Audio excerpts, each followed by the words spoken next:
Is there any archaeological evidence for the Book of Mormon? This is a brilliant question. I think I could probably talk for hours on that. I generally don't think any of you is going to want to listen to me for hours on that, especially if you're struggling to listen to my accent already. So I'm going to try and keep it a little bit briefer. We're going to go through the three categories of what is counted as archaeological evidence. We'll look at some scriptures and see if we can find some evidence that matches in there.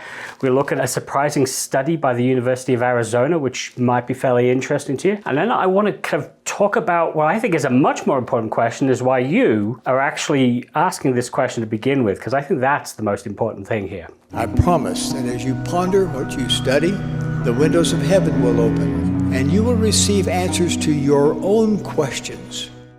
Okay, so what counts as archaeological evidence? Well, it basically falls under three categories. The first category is movable artifacts. So you could think of this as weapons or artifacts like that, stela, things that can be moved around. The second one as the immovable, so roads, sites like cities and things like that, earth mounds, things that's permanently affixed to that location. And the third one is biomatter, so plant or animal remains and things like that you can kind of look into. So there's your kind of three categories, and it's kind of difficult to find 100% this is definitely what I need. Archaeology is not an exact science. You don't really get to see a sign saying this is Sodom or Lot was here. It's less specific than that. If you have a look at the Bible, for example, now this is an area that has been heavily excavated and looked at by scholars for generations, and there's very little archaeological evidence.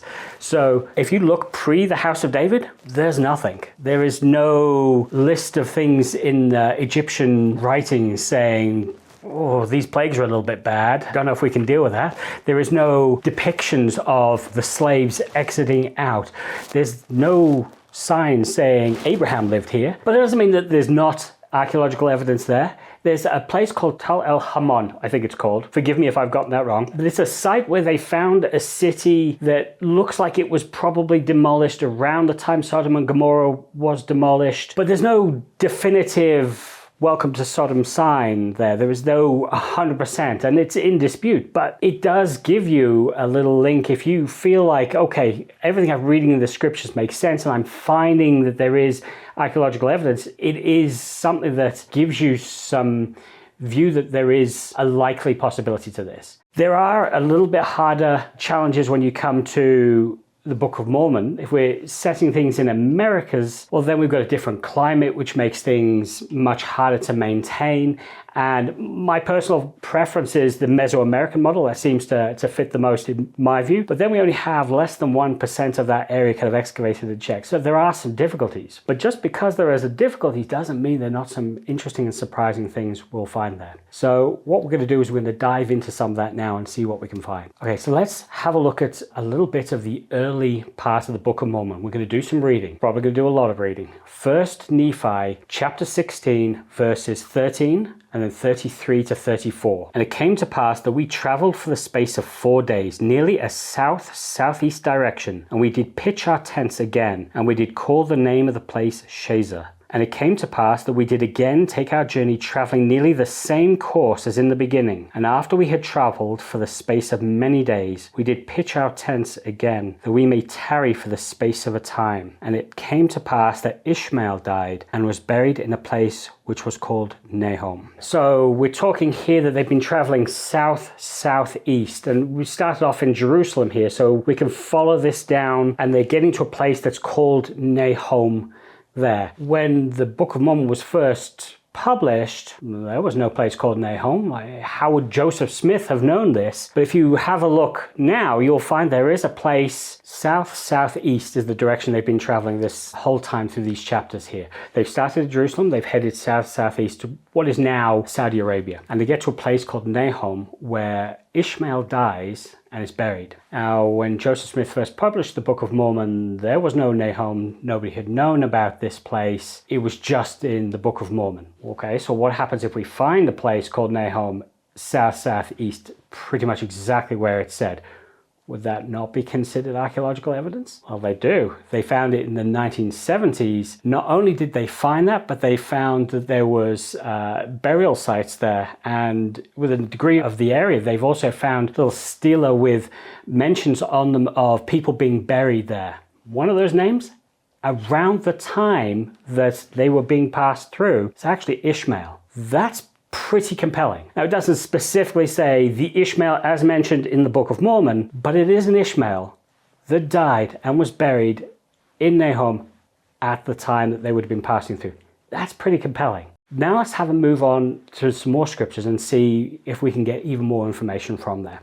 So we're going to read 1 Nephi 17 verses 1 and 5. And it came to pass that we did again take our journey in the wilderness, and we did travel nearly eastward from that time forth. And we did travel and wade through much affliction in the wilderness, and our women did bear children in the wilderness. And we did come to the land which we called Bountiful, which of its much fruit and also wild honey, and all of these things were prepared of the Lord, that we might not perish. And we beheld the sea, which we called Iriantum, which, being interpreted, is many waters. So now we're at Nahom, and we're traveling east from there. And most of it is barren according to the Book of Mormon, but then all of a sudden they get to a place that is lush and green, and they've got wild honey and fruit, and they're calling it Bountiful because of that. And this is right on the coast. Okay, well, Saudi Arabia is a pretty deserty place, and you follow east, there's actually trade routes they've now discovered that go east from there. Okay, so we now have trade routes that are following along this path that they would have gone. And you go to Oman, following that direct line, and what do you find? You actually find a place that matches this description. There's this little oasis on the coast that is lush and green and has all these plants and wild animals and honey and things in that location.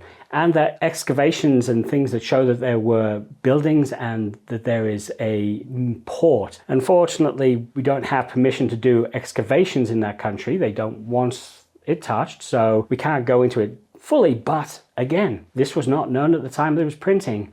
We now have another place, another point on the map that you can say, well, this is also compelling. Okay, I know what you're saying. You're saying to yourselves, okay, well, we're talking about the old world there. We know there are things in the old world, but most of the Book of Mormon takes place in the Americas, apparently. You've not spoken to anything about that.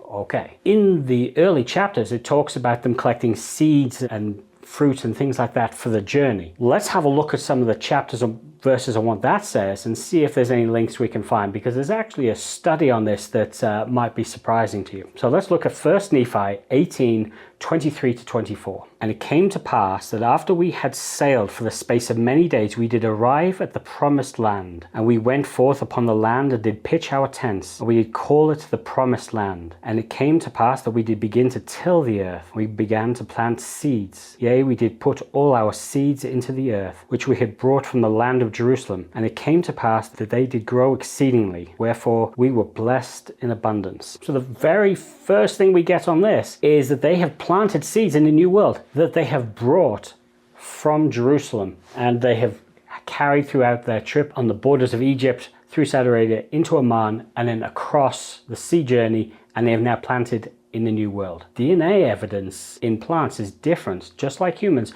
of where it is. So if they have taken these plant seeds from that area of the old world and put them in the New World, surely there should be some archaeological evidence of it. Remember, that is one of the categories, biomatter. Is there any archaeological evidence of this? In 2010, the University of Arizona printed a study of crops and plants found in the Baja Peninsula. What do you think they found in the DNA on some of those? They were from Egypt and Oman. How do plants from Egypt and Oman get to the Baja Peninsula? Some of you might say, well, the Jesuits had moved through there, and there was definitely records of the Jesuits. Absolutely, and you can read the Jesuits' journals online, and they actually say in there from some of the Jesuits, we got to the area and these things were already planted. And the Jesuits themselves had come through Italy and Spain and had come through Cadiz or Seville and gone straight over across to Veracruz. So they couldn't have brought them with them and then just carried them all the way up to the Baja Peninsula and then just planted them there. Where would they have gotten the seeds from Oman and Egypt? They didn't make a little stop off on the way. So what is more likely is another people have planted these and they've come from somewhere else. In the Book of Mormon, we have the crops being planted at the beginning. You also have a group led by a man called Hagoth, who builds a ship on the west coast and sails north with supplies and settles another place there. To me, that is very likely the place where these have come from, because the Baja Peninsula is a little bit easier to detect the plants than if it was in Mesoamerica itself, with the jungles and things like that would reclaim and you wouldn't find it there. But the Baja still has those plants there now in a more of a desert arid area, so they can be detected. I think that is a particularly good study that you can check out. Let's look at another one. Horses. At the time the Book of Mormon was printed, it was widely known that the horses were not native in the Americas at that time. They didn't come across until the Spanish brought them across. So clearly this can't be the truth, right? What happens if we happen to now find that there were horses there? Well, we have over the years, we constantly find more and more studies of bones of horses thousands of years ago, pre the Book of Mormon, and it gets closer and closer. There's actually a study in Mexico done, the Rancho Carabanchal study, which has found horse bones throughout the entire period of the Book of Mormon in the Mexican area. Okay, well that shows that just like the Book of Mormon says, there were horses in that area. And if you still think, well, okay, but the Spanish brought them over, that's mainly where they came from. Spanish massively loved their horses. They adored them, and they kept records very, very meticulously. They only bought female horses. And I know somebody's going to start quoting Jurassic Park's in Malcolm at Me, Life Finds a Way. But before you get that far, the horses didn't change sex and suddenly multiply. They have records of the only horses they gave to the natives, and all of those horses died because the natives were not looking after them properly. Spanish were not very happy with that and have the records of that. So you can clearly see from the Spanish records, that was not where the horses came from. And we now have the Mexican study that shows the horses were already there. So again, this is something that was not known about at the time the Book of Mormon was published. Maybe you're not interested in those parts of it. Maybe there are other things that you're like, yeah, okay, but there are other things as well that don't make sense, that don't match. But we're constantly finding little things here. There's a LiDAR study of the Mesoamerican area showing massive roadworks across the entire area and huge cities. Some of the excavated cities in Mesoamerica show that they were fortified at the exact time that the cities were being fortified in the Book of Mormon. There is a stela that has been found, stela number 5 I think it's called, and it depicts a tree of life with a family sitting around the tree with 2 males with their backs to the tree as if turning away from it, and they have the elderly gentleman with a very suspicious looking Jewish look and a very suspicious looking Jewish beard teaching the rest of the family.